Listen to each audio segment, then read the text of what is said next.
nephew. She basically raised me from a little wee lad, and she's been in my life for as long as I can remember. She's always been like a mom to me, and her story is very impactful, and she's inspirational to me because even though she's paralyzed from the waist down, she still gets up every day, and she still tries her very best. And she's here today to try to speak to y'all and tell you her story. And if you will, just listen, and hopefully it'll impact you like it's impacted me. Let's go chest down. Oh, sorry, chest down. Hey. Yeah, I've been paralyzed, for 22 years now. It was back in 2003. I was just 2 months short of my 19th birthday, so I've been in the chair longer now than I was walking. Sorry, I'm really nervous.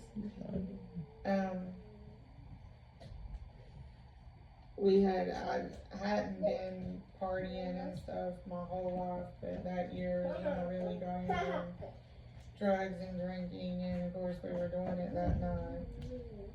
I don't talk to any of the other people, of course, that were in the wreck, because the driver was my boyfriend at the time, and later in rehab, in physical rehab, when he realized I couldn't walk anymore, that was over. So I've kind of learned who my real friends are during this.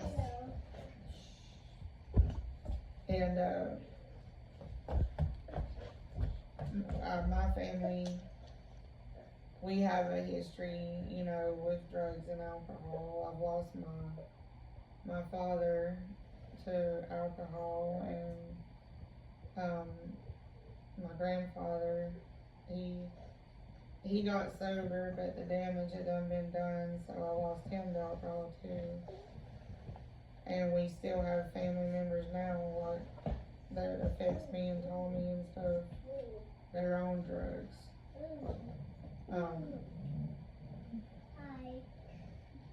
Living in a wheelchair is pretty tough. There's a lot of things that you have to deal with on a daily basis that I wouldn't wish on anybody. A lot of it is more mental than physical. You'd think it would be mostly physical, but it's really a toll on your mental health and stuff, and especially with friends kind of leaving you when you aren't no use to them anymore. I guess to me, I'm still me, but to others, I'm not, I guess, still the same.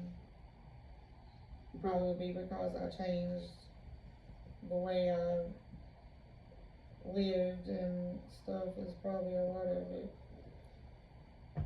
Trying to get down my verse. It's okay. You're doing great. You're doing great. I don't know, I feel like I'm all over the place. It's okay, you're good. Everybody here is just love and support.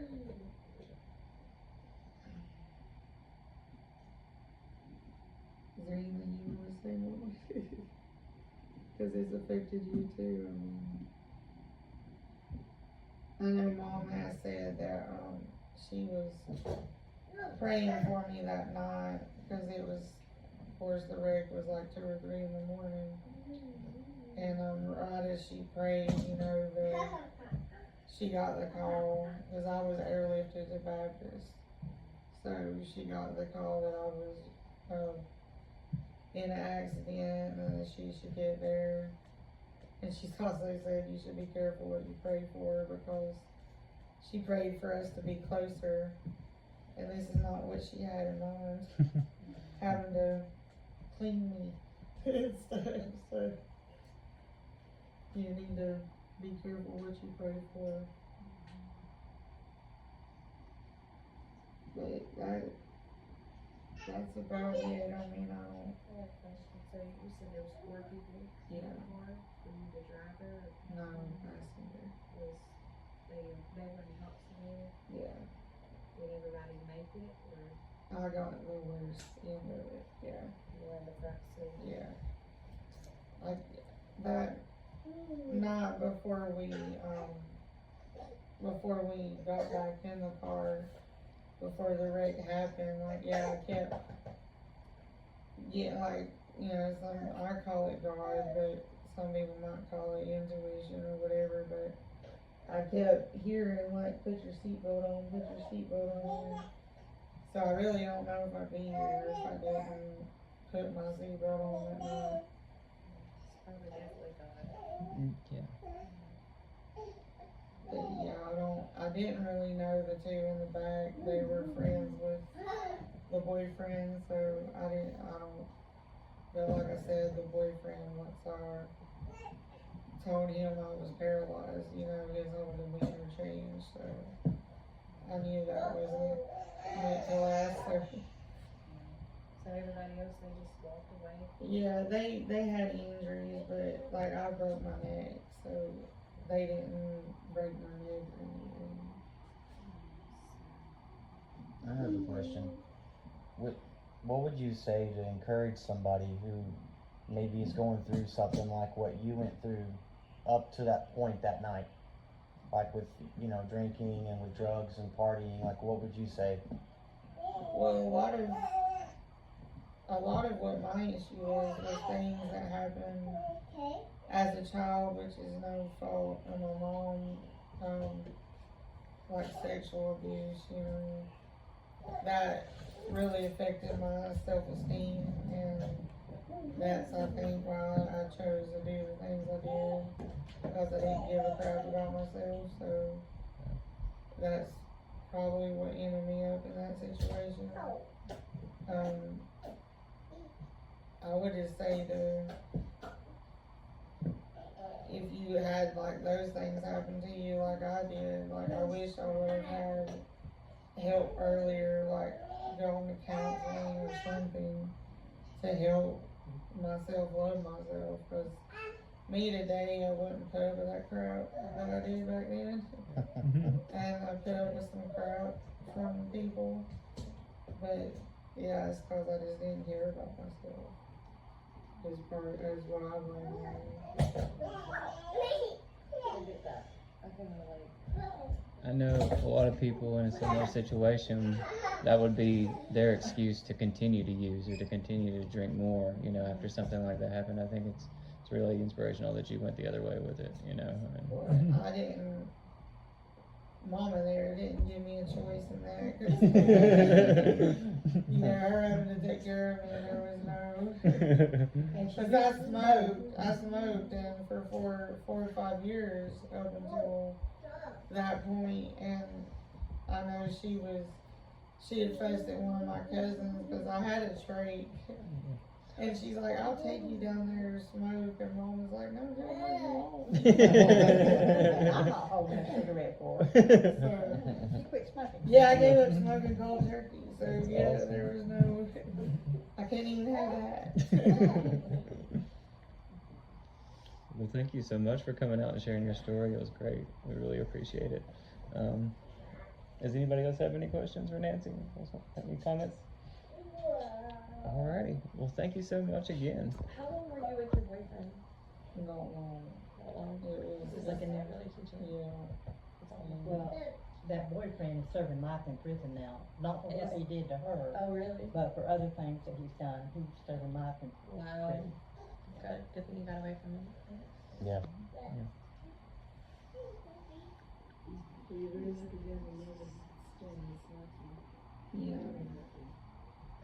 She had been working in nursing homes her whole life, so it kind of helped a lot with having to take care of me because she had a lot of experience.